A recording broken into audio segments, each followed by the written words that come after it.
বা এখন আছে। আপনাদের এই এরিয়ার এখন বর্তমান একটা স্টুডেন্ট ভর্তি হয়েছে, যে সায়েন্সের স্টুডেন্ট বুদ্ধদেব দাসের মহাশয়ের ছেলে ওখানে আমার কাছে ভর্তি হয়েছে, আপনার এরিয়ার ছেলে। গত বছর আপনার এই এরিয়া থেকে একটা ছেলে আর্মিতে জয়েনিং করেছে। সেই কারণে আমি আপনাদের কাছে এইটুকু বার্তা দিতে চাই, এই সেনা এবং আধা সেনা বাহিনীতে প্রচুর পোস্ট আছে, যে পোস্টগুলো আপনাদের জানা নেই। প্রত্যেকে বর্ডারে থাকতে হয় না, যে ভর্তি হয় তাকে বর্ডারে থাকতে হয় না। এতে 50 থেকে 60খানা বিভাগ আছে। তবুও আপনাদের স্মরণ করিয়ে দেই, সেনাবাহিনীর মধ্যে দুটো ভাগ, একটা হচ্ছে মিলিটারি এবং একটা হচ্ছে প্যারামিলিটারি, মানে সামরিক এবং আধা সামরিক বাহিনী। সামরিক বাহিনীর মধ্যে 3টে ভাগ পড়েছে, আর্মি, এয়ারফোর্স, নেভি। আধা সামরিক বাহিনীর মধ্যে পড়েছে BSF, CRPF, CISF, ITBP, SSB, Assam rifles. এই বিভাগগুলো স্বরাষ্ট্রমন্ত্রীর মন্ত্রণালয়ের মাধ্যমে মধ্যে পড়েছে, এবং Delhi police, West Bengal police, Kolkata police, RPF, rail, এতগুলো বিভাগে আমার ওখান থেকে প্রশিক্ষণ দেওয়া হয়। সেই কারণে এখানে শুভবুদ্ধি সম্পূর্ণ যে সকল অভিভাবক কিংবা যে সকল ছাত্ররা এখানে উপস্থিত আছো, এখন একটা ভয়ঙ্কর পরিস্থিতি আমাদের পশ্চিমবঙ্গ কিংবা সারা ভারতবর্ষে, যে বেকারত্বের যে জ্বালা, সেই কারণে প্রত্যেক সপ্তাহে প্রচুর ভ্যাকেন্সি বেরোচ্ছে। সেই কারণে আমি সেই সকল স্টুডেন্টদের কাছে এবং অভিভাবকদের কাছে অনুরোধ করব, আপনার ছেলেমেয়ের এই মূল্যবান বয়সটুকু যাতে অযথা হারিয়ে না যায়, তার জন্য আপনারা একটি সঠিক প্ল্যাটফর্মের একটা ঠিকানা আপনাদের দিচ্ছি, NN ডিফেন্স একাডেমি। এবং অনুরোধ করব, সেনাবাহিনী বা আধা সেনাবাহিনীর চাকরির জন্য কাউকে কোনো রকম টাকা দিতে হয় না, এর যোগ্যতা অনুযায়ী যোগ্যতম পোস্টে ভর্তি হওয়া যায়। এটাও আপনাদের জানিয়ে রাখি, যদি কেউ রাজমিস্ত্রি কাজ জানে সে ম্যাশনে ভর্তি হতে পারবে, কেউ যদি টেলারিংয়ের কাজ জানে সে টেলারিং মাস্টারে ভর্তি হবে, কেউ যদি জামা কাপড় ইস্ত্রি করতে পারে সে ওয়াশারম্যানে ভর্তি হবে, কেউ যদি চুল কাটতে পারে ছেলেদের জন্য, বারবারে মেয়েদের জন্য বিউটিশিয়ানে ভর্তি হতে পারবে সে অ্যাজ এ ফোর্স মেম্বার হিসাবে। এবং অনেক রকম বিভাগ আছে, যে বিভাগগুলোতে সায়েন্সের স্টুডেন্ট একরকম বিভাগে, আর্টসের স্টুডেন্ট একরকম, কমার্সের স্টুডেন্ট একরকম। কমসে কম মাধ্যমিক পাস হতে হবে। 17.5 থেকে 27 বছর বয়সের মধ্যে যে কোনো ছেলে মেয়ে এই বিভাগগুলোতে ভর্তি হতে পারবে। এবং আমার ওই একাডেমিতে আবাসিকভাবে থাকা যায়, আবাসিকভাবে থেকে একটা ছেলে মেয়েকে তার দৈনন্দিন জীবনযাপন, ফোর্সের জীবনযাপন, সেই পদ্ধতিগুলো শেখানো হয়, ফিজিক্যাল ট্রেনিং করানো হয়, ক্লাস করানো হয়। এবং যদি কোনো রকম অসুস্থতা বোধ করে বা অসুস্থ হয় তাকে তৎক্ষণাৎ হসপিটালে নিয়ে যাওয়া হয়, কিংবা আমার রেসিডেন্সিয়াল ডক্টর আছে সেই ডক্টর দ্বারাও তাকে সেবা শুশ্রূষা করা হয়।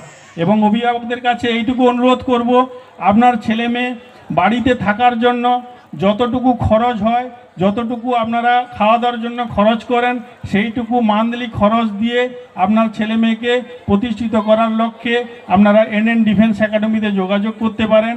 এটা কোনো বিজনেস একাডেমি নয়, এটা হচ্ছে আমার এই সুন্দরবনের ছেলেমেয়েরা যে বঞ্চিত হচ্ছে, যে প্ল্যাটফর্মটা আমি কিংবা আমার সমবয়সী বন্ধুরা পাইনি, সেই জন্য আমার এই উদ্যোগ। সেই উদ্যোগে আপনারা অবশ্যই সাড়া দেবেন এবং আপনার ছেলেমেয়ে যাতে সৈনিকে ভর্তি হতে পারে তার জন্য সহযোগিতা করবেন, এবং প্রতারণা চক্রে পা দেবেন না।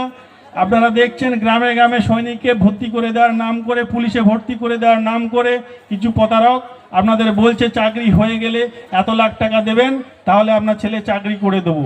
আপনাদের কাছে অনুরোধ করব, একজন অবসরপ্রাপ্ত সৈনিক হিসাবে আপনার ছেলে মেয়ের চাকরি হোক বা না হোক, আপনারা এই প্রতারণা চক্রে পা দেবেন না। এখনও পর্যন্ত সেনা বা আধা সেনা বাহিনীতে এই ধরনের কোনো রকম করাপশান নেই, যে করাপশানের মাধ্যমে কাউকে টাকা দিয়ে চাকরি পাওয়া যায়। সেই কারণে আপনারা একজন সৈনিকের প্রতি বিশ্বাস রাখবেন।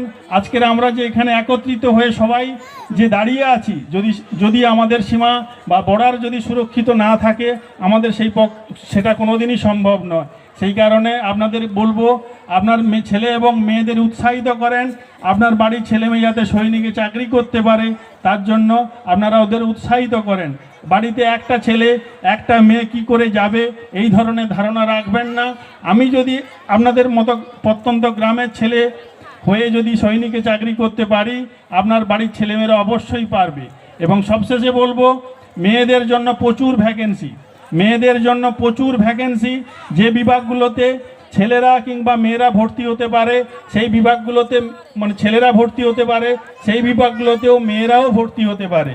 সেই কারণে আপনাদের বলবো, আপনার মেয়েদের সঠিকভাবে আমার একাডেমিতে রাখা হয়, সুরক্ষিত রাখা হয়। ওখান থেকে আপনার মেয়েরা পড়াশোনা করতে পারবে, পরীক্ষা দিতে পারবে এবং সঠিকভাবে ওখান থেকে ভারতীয় সেনাবাহিনীতে চাকরি করতে পারবে। সেই কারণে কিছু মানুষ অধৈর্য হচ্ছেন। সুন্দর একটা অনুষ্ঠান আছে, অনুষ্ঠান দেখার জন্য, সেই অনুষ্ঠান অবশ্যই আপনি দেখবেন, কিন্তু আমি এই যে বার্তাটুকু দিলাম আপনারা নিজের মতো করে গ্রহণ করবেন এবং আমার ওয়েবসাইট চেক করবেন, NN defence academy, Facebook page আছে NN ডিফেন্স একাডেমি এবং আমার ইউটিউব চ্যানেল আছে NN ডিফেন্স একাডেমি।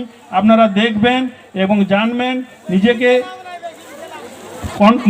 নিজেকে প্রথমে জিজ্ঞেস করবেন যে এই জিনিসটা সঠিক কি না, তারপরে আপনি আমার একাডেমির সঙ্গে যোগাযোগ করবেন।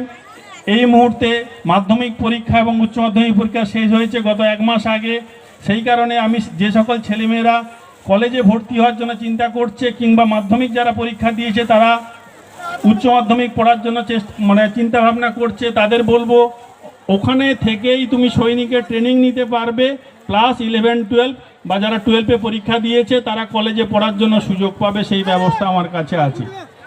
এবং যেখানে সেনাবাহিনী থেকে রিটায়ারমেন্ট করে এসছে আরও আমার 2-3 জন কলিগ আছে, তারা ওখানে ফিজিক্যাল ট্রেনিং করায় এবং কলকাতা থেকে, জয়নগর থেকে, বারুইপুর থেকে যে ক্লাসের ব্যবস্থা করা হয়েছে সে ক্লাস নেওয়ার জন্য আসেন এবং ফোর্ট উইলিয়াম থেকে এবং ক্যালকাটা পুলিশের পুলিশ কমিশনার রিটায়ার করেছেন, উনিও ওখানে আসেন আমার ক্লাস নেওয়ার জন্য।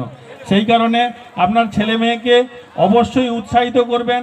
এই বার্তাটা যতদূর আপনাদের গ্রামে শোনা যাচ্ছে সবাই সচেতন হবেন এবং প্রত্যেককে উৎসাহিত করবেন যাতে আপনার বাড়ির ছেলেমেয়েরা সৈনিকে ভর্তি হতে পারে।